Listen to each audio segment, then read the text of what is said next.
Hey guys, so welcome back. Got the bike home and I gave it a quick once over in the store, and I did notice that it had a little bit of a scratch here. You can see that might buff out. That might be paint rub off from something else. Maybe a little scuff there, but overall it's in okay shape. Initially the chain was kind of stuck between the frame and the cassette there. It's got the 20 TZ. This is a tried and true, reliable derailleur. It's a little flimsy. There's going to be a lot of chain slack going over some rough stuff, but this is a 1, 2, 3, 4, 5, 6, 7.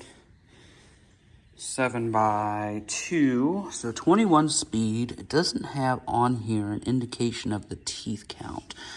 46 on the big.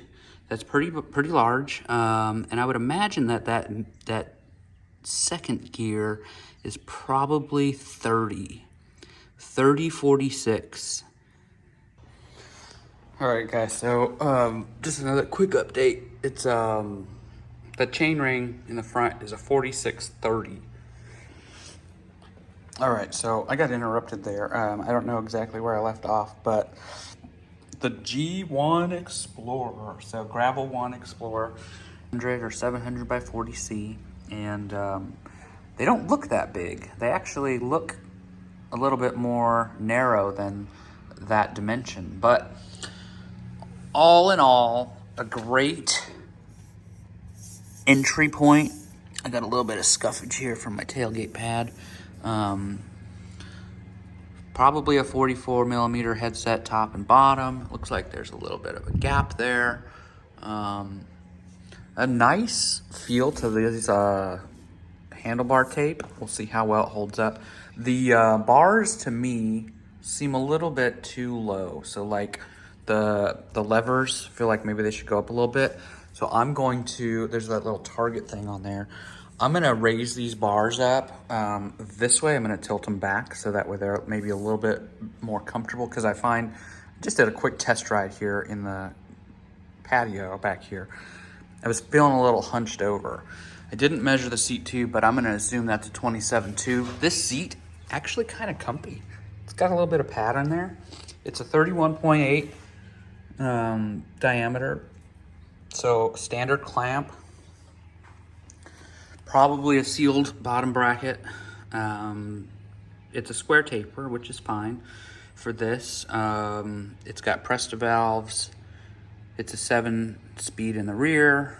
The tourney works probably pretty well. Probably just needs a little bit of adjustment. The L2 stuff, I think it's just fine. One thing that I do like about it is that it's all internal underneath the tape. There's no cable coming here, so it's a clean look, very clean bike. That Ozark Trail branding is a little aggressive, but it's not terrible.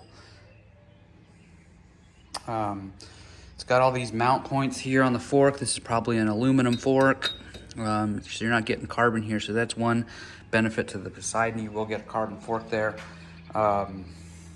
Yeah, I'm gonna tune this up and take it for a ride this evening probably, and see how it goes.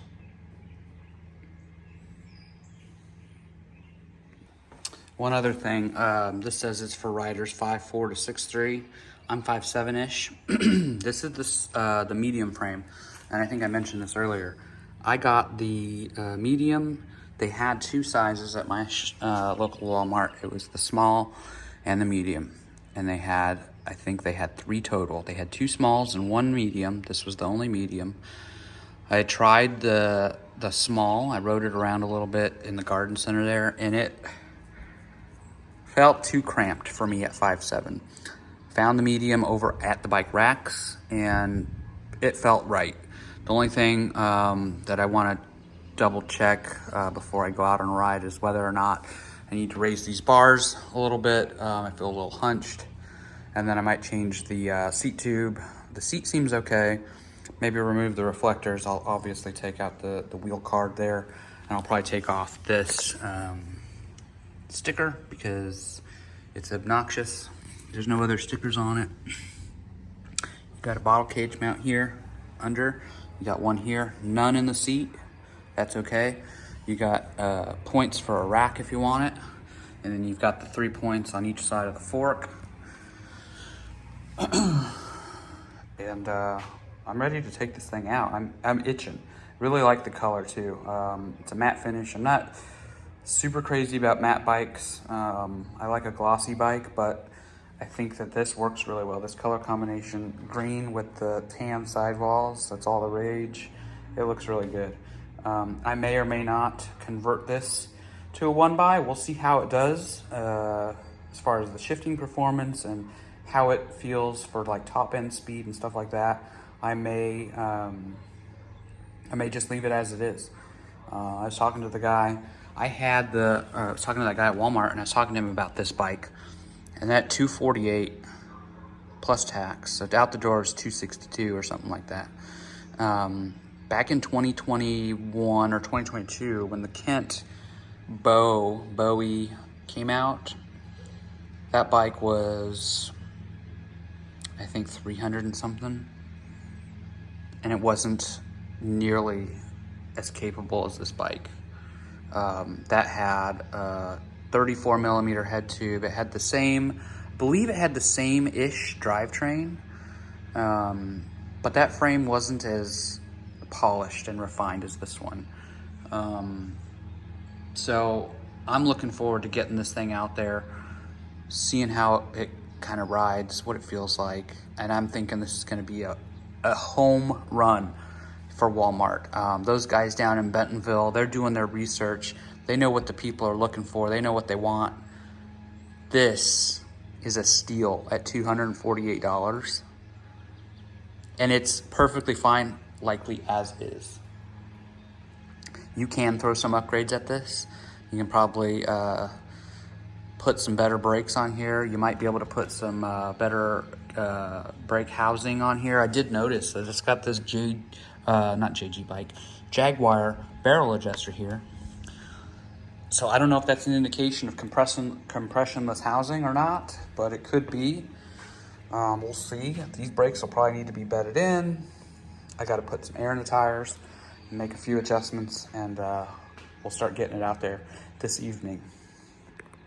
All right, guys, so I got the Ozark Trail G1 Explorer in the bike stand. Went over it real quick. I raised the handlebars a little bit, so the drops, or the hoods are a little bit more up for a more comfortable position.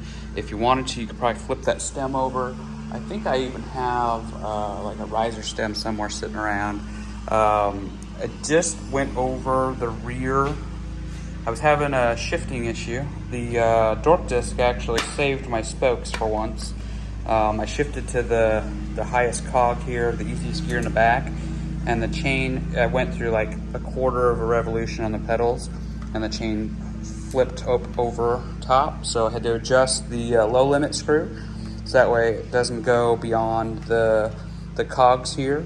I did notice that the derailleur hanger, it still is slightly bent, but it was bent in a lot more towards the cassette, towards the gears.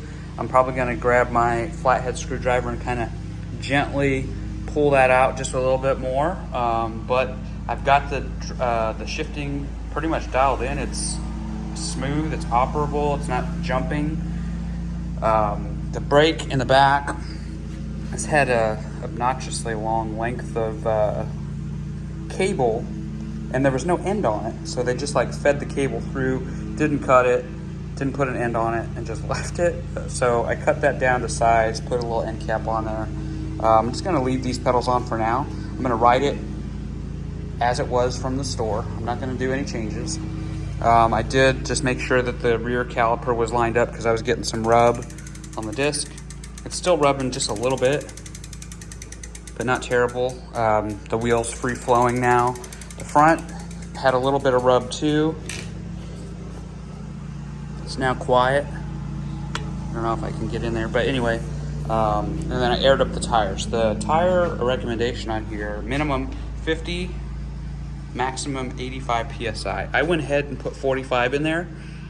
These were actually very low. They had only like just slightly less than 20 PSI in there. So definitely gonna help it feel a little bit faster with that higher PSI.